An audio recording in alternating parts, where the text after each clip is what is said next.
اپنی زندگی میں اللہ کی مدد کی طرف بڑھیں، مالک کی مدد کا حصول اختیار کرنے کی کوشش کریں، اللہ کے ساتھ اپنے آپ کو جوڑیں۔ اگر اللہ کی مدد نصیب ہو، یہ جو ہم جتنا ڈرتے رہتے ہیں، سہمے رہتے ہیں، پریشان رہتے ہیں کوئی کیا کر دے گا، ہمارے ہاں نا ہر شعبے میں معاذ اللہ ایک مافیا ہے، الا ماشاء اللہ۔ وہ مافیا کہتا ہے میرے ساتھ ملو گے تو میں چلنے دوں گا، ورنہ میں نہیں چلنے دوں گا، مارکیٹ میں آ ہی نہیں سکتا فلانا بندہ، کیونکہ یہاں ہمارا قبضہ ہے۔ اور میرے بھائی پھر بہت سارے لوگ جن کی نیتیں اور ارادے بڑے اچھے ہوتے ہیں شروع میں، وہ بھی اس مافیا کا شکار ہو جاتے ہیں اور ان کے رنگ میں رنگ جاتے ہیں۔ یاد رکھنا، کسی شخص کی بلیک میلنگ کا کبھی شکار نہ ہونا، کبھی کسی کی میٹھی اور مسجع مکفہ باتوں کا شکار نہ ہونا۔ کوئی کیا کر سکتا ہے اگر اللہ مددگار ہو تو؟ جس کو رب کریم اٹھانا چاہے اسے کوئی گرا سکتا ہے؟ ہم یہ ڈرے ڈرے سہمے پریشان فیصلہ کرنے کی طاقت نہیں، مجھے چلنا چاہیے کہ نہیں، اٹھنا چاہیے کہ نہیں، کرنا چاہیے، اٹھ باندھ کمر کیوں ڈرتا ہے؟ پھر دیکھ خدا کیا کرتا ہے۔ حضرت عبداللہ ابن عباس فرماتے ہیں میرے نبی پاک علیہ السلام نے میری تربیت فرمائی، حضور نے میری تربیت فرمائی، اور محبوب پاک علیہ السلام نے فرمایا عبداللہ یاد رکھنا، یہ نوجوان دوست میری بات لکھ لیں، پریشان لوگ میری بات لکھ لیں، جن کے پاس قوت فیصلہ نہیں وہ اس بات کو لکھ لیں۔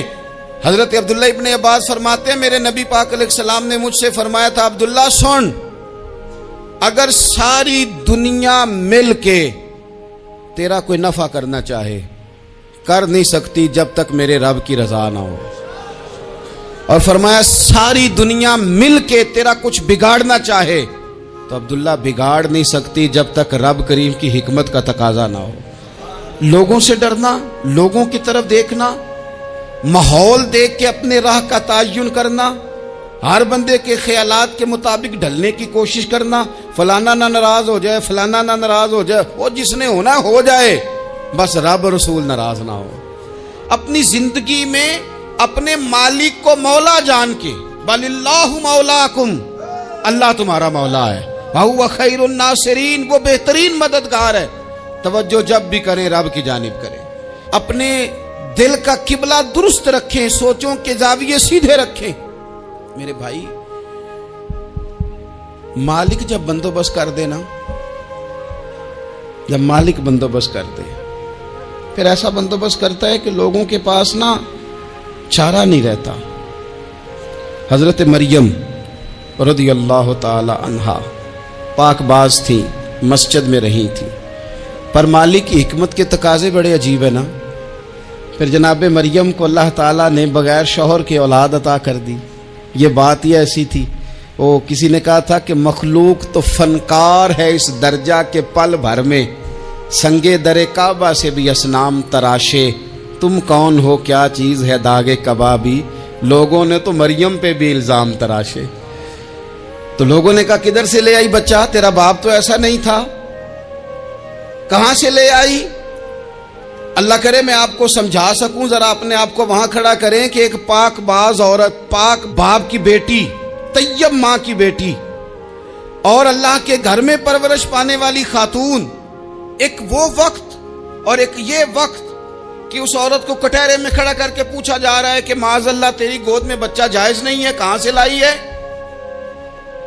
اب خود سے صفائیاں بندہ کتنی کو دے، کتنی کو وضاحتیں کرے۔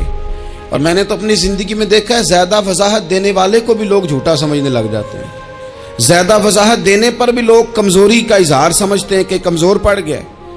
آپ صلح کی کوشش کرتے ہیں، سامنے والا بزدل سمجھ لیتا ہے، زیادہ وضاحتیں بھی کمزور کر دیتی ہیں۔ اب حضرت مریم کو کٹہرے میں کھڑا کر کے کہا بچہ کس کا ہے؟ تو پھر خدا بندوبست جب کرے، اللہ جب مددگار ہو، تو پھر حضرت مریم کی گواہی درختوں سے نہیں دلوائی، اس نے پتوں سے نہیں دلوائی، پھر فرشتے نہیں بھیجے۔ حضرت مریم کہنے لگی مجھ سے نہ پوچھو، وہ جو پنگوڑے میں ہے اسی سے پوچھ لو، ان سے پوچھو نا، وہ کون ہے پوچھ لو، ان سے کر لو سوال۔ انہوں نے کہا پنگوڑے میں چند دنوں کا بچہ، یہ جواب دے گا؟ مددگار تھا رب، ان کی برات کا اعلان کرنا تھا مالک نے، اور جب مالک اعلان کر دے، جب مالک تیری صفائی دینا چاہے، جب مالک تجھے دنیا کے سامنے نکھارنا چاہے، تو پنگوڑے میں لیٹے حضرت عیسیٰ بول کے کہنے لگے انی عبداللہ آتانی الکتاب، فرمایا میں اللہ کا بندہ ہوں، رب نے مجھے کتاب عطا کر کے نبی بنا کے دنیا میں بھیجا ہے، میں اللہ کا بندہ ہوں، کتاب لے کے آیا ہوں، نبی بن کے آیا ہوں۔ پھر پنگوڑے سے اعلان ہو گیا، پھر بچہ بول پڑا۔ اور یہ ایک دفعہ نہیں بات ہوئی، یہ بنی اسرائیل میں ایک جریج نام کے شخص بھی تھے جو نماز پڑھ رہے تھے، بعض نے لکھا ہے نفل نماز تھی، اماں نے پکارا تو آئے نہیں، تو ماں کے منہ سے نکل گیا تو اتنی دیر تک مرے گا نہیں جب تک کسی بے حیا عورت کا منہ نہ دیکھ لے۔